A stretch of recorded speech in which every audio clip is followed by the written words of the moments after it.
ಆಕಾಶವಾಣಿ ಪ್ರದೇಶ ಸಮಾಚಾರ ಓದುತ್ತಿರುವವರು ಹರ್ಷವರ್ಧನ್ ಶೀಲ್ವಂತ್. ಮಂಡ್ಯ ಜಿಲ್ಲೆ ಮಳವಳ್ಳಿಗೆ ಇಂದು ಮಧ್ಯಾಹ್ನ 2:45ಕ್ಕೆ ರಾಷ್ಟ್ರಪತಿ ದ್ರೌಪದಿ ಮುರ್ಮು ಅವರು ಆಗಮಿಸಲಿದ್ದು 3:15 ಆಯೋಜಿತ ಶ್ರೀ ಶಿವರಾತ್ರೀಶ್ವರ ಶಿವಯೋಗಿಗಳ 1066ನೇ ಜಯಂತ್ಯುತ್ಸವವನ್ನು ಉದ್ಘಾಟಿಸಲಿದ್ದಾರೆ. ವಿಶೇಷ ಭದ್ರತಾ ಪಡೆ ಎಸ್ಪಿಜಿ ತಂಡ, ಜಿಲ್ಲಾಧಿಕಾರಿ ಕುಮಾರ್, ಐಜಿಪಿ ಬೋರಲಿಂಗಯ್ಯ ಭದ್ರತೆಗಳನ್ನು ಪರಿಶೀಲಿಸಿ ವ್ಯಾಪಕ ಪೂರ್ವ ಸಿದ್ಧತೆ ಕೈಗೊಂಡಿದ್ದಾರೆ.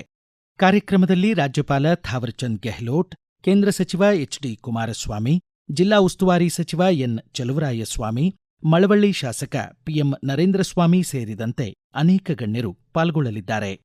ಬೆಂಗಳೂರಿನ Bharat heavy electricals limited BHEL ಕೇಂದ್ರ ಬೃಹತ್ ಕೈಗಾರಿಕೆ ಮತ್ತು ಉಕ್ಕು ಖಾತೆ ಸಚಿವ ಎಚ್ಡಿ ಕುಮಾರಸ್ವಾಮಿ ಅವರ ಮೂಲಕ ಕೇಂದ್ರ ಸರ್ಕಾರಕ್ಕೆ 109 ಕೋಟಿ ರೂಪಾಯಿಗಳ ಲಾಭಾಂಶದ ಚೆಕ್ ಅನ್ನು ಹಸ್ತಾಂತರಿಸಿದೆ. 2024-25ರ ಹಣಕಾಸು ವರ್ಷದ ಲಾಭಾಂಶ 100% ಹೆಚ್ಚಾಗಿದೆ ಎಂದು ಕೇಂದ್ರ ಬೃಹತ್ ಕೈಗಾರಿಕೆಗಳ ಸಚಿವಾಲಯ ತಿಳಿಸಿದೆ. ಧಾರವಾಡ ಗ್ರಾಮೀಣ ಕ್ಷೇತ್ರ ಶಿಕ್ಷಣಾಧಿಕಾರಿಗಳ ಸಮೂಹ ಸಂಪನ್ಮೂಲ ಕೇಂದ್ರದಲ್ಲಿ ರಾಷ್ಟ್ರೀಯ ಮತದಾನ ದಿನಾಚರಣೆ ಅಂಗವಾಗಿ ಧಾರವಾಡ ತಾಲೂಕು ಮಟ್ಟದ ಪ್ರಬಂಧ ಸ್ಪರ್ಧೆ 8ರಿಂದ 10ನೇ ತರಗತಿಯ ಪ್ರೌಢಶಾಲೆ ಮಕ್ಕಳಿಗೆ ಆಯೋಜಿತವಾಗಿತ್ತು. ಕ್ಷೇತ್ರ ಶಿಕ್ಷಣಾಧಿಕಾರಿ ರಾಮಕೃಷ್ಣ ಸದಲಗಿ ಕಾರ್ಯಕ್ರಮ ಉದ್ಘಾಟಿಸಿದರು. ಚಿಕ್ಕಮಲ್ಲಿಗವಾಡದ ಸರ್ಕಾರಿ ಹಿರಿಯ ಪ್ರಾಥಮಿಕ ಶಾಲೆಯ ವಿನೋದ ನಡುವಿನಮನಿ ಪ್ರಥಮ ಸ್ಥಾನ ಪಡೆದರು. ಅಳ್ನಾವರದ ಸಂತ ತೆರೆಸಾ ಪ್ರೌಢಶಾಲೆಯ ಲಕ್ಷ್ಮೀ ಅಂಬಡಗಟ್ಟಿ ದ್ವಿತೀಯ ಸ್ಥಾನ ಹಾಗೂ ನರೇಂದ್ರ ಗ್ರಾಮದ ಸೇವಂತಿ ಕೊಟಬಾಗಿ ತೃತೀಯ ಸ್ಥಾನ ಪಡೆದರು. ಬೆಂಗಳೂರು ಗ್ರಾಮಾಂತರ ಜಿಲ್ಲೆ ದೊಡ್ಡಬಳ್ಳಾಪುರ ತಾಲೂಕು ಹಾಡೋನಹಳ್ಳಿಯ ಕೃಷಿ ವಿಜ್ಞಾನ ಕೇಂದ್ರದಲ್ಲಿ ಹೂವಿನ ತ್ಯಾಜ್ಯದಿಂದ ಮೌಲ್ಯವರ್ಧಿತ ಉತ್ಪನ್ನಗಳ ಕೌಶಲಾಭಿವೃದ್ಧಿ ತರಬೇತಿ ಕಾರ್ಯಾಗಾರ ಜರುಗಿತು. ಕೃಷಿ ವಿಜ್ಞಾನ ಕೇಂದ್ರದ ಮುಖ್ಯಸ್ಥ ಬಿಜಿ ಹನುಮಂತರಾಯ ಮಾತನಾಡಿ, ದೇವಸ್ಥಾನ, ಮದುವೆ ಹಾಗೂ ಇತರ ಸಮಾರಂಭಗಳಲ್ಲಿ ಬಳಸುವ ಹೂವುಗಳನ್ನು ಕಸದಂತೆ ಎಸೆಯಲಾಗುತ್ತಿದೆ. ಹೂವುಗಳನ್ನು ಒಣಗಿಸಿ ಪುಡಿ ಮಾಡಿ ಅಗರಬತ್ತಿ, ಧೂಪ, ಗೃಹ ಅಲಂಕಾರಿಕ ವಸ್ತುಗಳನ್ನು ತಯಾರಿಸಬಹುದು. ಮಹಿಳೆಯರು ಕಾರ್ಯಾಗಾರದ ಸದುಪಯೋಗ ಪಡೆದು ಸ್ವಯಂ ಉದ್ಯೋಗ ಕಂಡುಕೊಂಡು ಆರ್ಥಿಕವಾಗಿ ಸಬಲರಾಗಬಹುದು ಎಂದರು.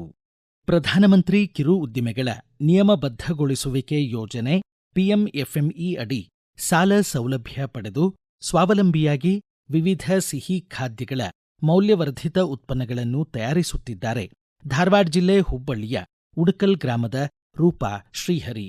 ಪ್ರದೇಶ ಸಮಾಚಾರಕ್ಕಾಗಿ ಅವರು ತಮ್ಮ ಅನಿಸಿಕೆ ಹಂಚಿಕೊಂಡಿದ್ದಾರೆ. ಮನೆಯ ಆರ್ಥಿಕ ಪರಿಸ್ಥಿತಿಯಿಂದ ಸ್ವಉದ್ಯೋಗ ಪ್ರಾರಂಭ ಮಾಡ್ಲಿಕ್ಕೆ ಇಚ್ಛೆಪಟ್ಟೆ. ನಮ್ಮ ತಾಯಿಯವರೆಲ್ಲ ಸ್ವೀಟ್ ಮಾಡ್ತಾ ಇದ್ರು. ನಮ್ದು ಜಾಯಿಂಟ್ ಫ್ಯಾಮಿಲಿ ಊರಲ್ಲಿ. ಅದನ್ನೇ ನಾನು ನೋಡಿ ಕಲಿತೆ ಮತ್ತು ಯೂಟ್ಯೂಬ್ ಚಾನಲ್ ಅಲ್ಲಿ ನಾನು ಬೇರೆ ಬೇರೆ ಸ್ವೀಟ್ ಬಗ್ಗೆ ಎಲ್ಲ ತಿಳ್ಕೊಂಡೆ. ದೇಶಪಾಂಡೆ ಫೌಂಡೇಶನ್ ಉದ್ಯಮ ತರಬೇತಿ ಅಂತ ಹೇಳಿ ಬಂದಿತ್ತು. ಉದ್ಯಮಶೀಲತಾ ತರಬೇತಿ ಕೊಡ್ತಾ ಹೋದ್ರು. ನಂತರ ಧಾರವಾಡ ಕೃಷಿ ಇಲಾಖೆಯಲ್ಲಿ ನಾನು ಸಿರಿಧಾನ್ಯದ ಬಗ್ಗೆ ಟ್ರೈನಿಂಗ್ ತಗೊಂಡೆ. SKIDPಯಲ್ಲಿ ನಾನು ಧರ್ಮಸ್ಥಳ ಸಂಘದಲ್ಲಿ 10,000 ಲೋನ್ ತಗೊಂಡು ಸ್ಟಾರ್ಟ್ ಮಾಡಿದೆ ಇದನ್ನ ಉದ್ಯೋಗ. ಇವತ್ತು ನನ್ನ ಬಿಸಿನೆಸ್ 15 ಲಕ್ಷ ಮಟ ಇನ್ವೆಸ್ಟ್ಮೆಂಟ್ ಮಾಡಿದ್ದೀನಿ. 2022ರಲ್ಲಿ PMFMEಯಲ್ಲಿ 7,65,000 ರೂಪಾಯಿ ಲೋನ್ ತಗೊಂಡು ಮಾಡೀನಿ. ಅಲ್ಲಿ ನಾ ಕರೆಂಟ್ ತಗೊಂಡಿಲ್ಲ, ಎಲ್ಲ ಮಷೀನ್ ಸೋಲಾರ್ ಮೇಲೆ ನಡೀತಾ ಇದೆ ರೀ ನಮ್ದು. 2 ಲೇಬರ್ನ ಕರ್ಕೊಂಡು ನಾನು ಮಾಡ್ತಾ ಇದ್ದೀನಿ. ಶೈಕ್ಷಣಿಕ ಗುಣಮಟ್ಟ ಮೇಲ್ದರ್ಜೆಗೇರಿಸಲು ಕೃತಕ ಬುದ್ಧಿಮತ್ತೆಯನ್ನು ಉನ್ನತ ಶಿಕ್ಷಣದಲ್ಲಿ ಹೆಚ್ಚು ಬಳಸಿಕೊಳ್ಳಬೇಕು ಎಂದು ರಾಜ್ಯ ಉನ್ನತ ಶಿಕ್ಷಣ ಪರಿಷತ್ತಿನ ಉಪಾಧ್ಯಕ್ಷ ಎಸ್ಆರ್ ನಿರಂಜನ್ ಹೇಳಿದ್ದಾರೆ. ಧಾರವಾಡ ಕರ್ನಾಟಕ ವಿಶ್ವವಿದ್ಯಾಲಯದ ಗಣಕಯಂತ್ರ ವಿಜ್ಞಾನ ಅಧ್ಯಯನ ವಿಭಾಗ ಪ್ರಧಾನಮಂತ್ರಿ ಉಷಾ ಯೋಜನೆ ಅಡಿ ಸುವರ್ಣ ಮಹೋತ್ಸವ ಸಭಾಂಗಣದಲ್ಲಿ ಆಯೋಜಿಸಿರುವ ಕೃತಕ ಬುದ್ಧಿಮತ್ತೆಯ ಜವಾಬ್ದಾರಿಯುತ ಬಳಕೆ ಅಂತಾರಾಷ್ಟ್ರೀಯ ಸಮ್ಮೇಳನಕ್ಕೆ ಚಾಲನೆ ನೀಡಿ ಅವರು ಮಾತನಾಡಿದರು. ಇಂದು ಸಮಾರೋಪಗೊಳ್ಳಲಿರುವ ಸಮ್ಮೇಳನದಲ್ಲಿ ಕೃತಕ ಬುದ್ಧಿಮತ್ತೆ ಸಂಬಂಧಿ 47 ಮಹತ್ವದ ಸಂಶೋಧನಾ ಪ್ರಬಂಧಗಳು ಮಂಡನೆಯಾಗಲಿವೆ. ಕಲಬುರಗಿಯ ಚನ್ನಣ್ಣ ವಾಲಿಕಾರ್ ಸಾಹಿತ್ಯ ಮತ್ತು ಸಾಂಸ್ಕೃತಿಕ ಸಂಸ್ಥೆ ಚನ್ನಣ್ಣ ವಾಲಿಕಾರ್ ಗೀತೆಗಳ ಗಾಯನ ಸಮಾರಂಭವನ್ನು ಕಲಬುರಗಿಯ ಸರ್ಕಾರಿ ಪ್ರಥಮ ದರ್ಜೆ ಕಾಲೇಜು ಹಾಗೂ ಸ್ನಾತಕೋತ್ತರ ಅಧ್ಯಯನ ವಿಭಾಗದಲ್ಲಿ ಇಂದು ಆಯೋಜಿಸಿದೆ. ರಾಜ್ಯಾದ್ಯಂತ ಕೊರೆಯುವ ಚಳಿ ಮತ್ತು ಶೀತಗಾಳಿ ಬೀಸುವಿಕೆ ಮುಂದುವರೆದಿದೆ. ರಾಜ್ಯದ ಕನಿಷ್ಠ ತಾಪಮಾನ 10 ಡಿಗ್ರಿ ಸೆಲ್ಸಿಯಸ್ ಬೀದರ್, ಹಾವೇರಿ ಹಾಗೂ ದಾವಣಗೆರೆಯಲ್ಲಿ ದಾಖಲಾಗಿದೆ.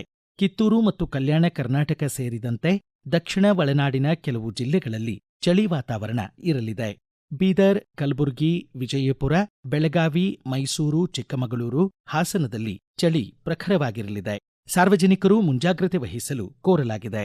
ಕರಾವಳಿ, ದಕ್ಷಿಣ ಒಳನಾಡು, ಉತ್ತರ ಒಳನಾಡಿನಲ್ಲಿ ಒಣಹವೆ ಮುಂದುವರಿಯಲಿದೆ ಎಂದು ಹವಾಮಾನ ಇಲಾಖೆ ತಿಳಿಸಿದೆ. ಇಲ್ಲಿಗೆ ಪ್ರದೇಶ ಸಮಾಚಾರ ಮುಕ್ತಾಯವಾಯಿತು. ನಮ್ಮ ಮುಂದಿನ ರಾಷ್ಟ್ರೀಯ ವಾರ್ತಾ ಪ್ರಸಾರ ಮಧ್ಯಾಹ್ನ 1:10 ನಿಮಿಷಕ್ಕೆ.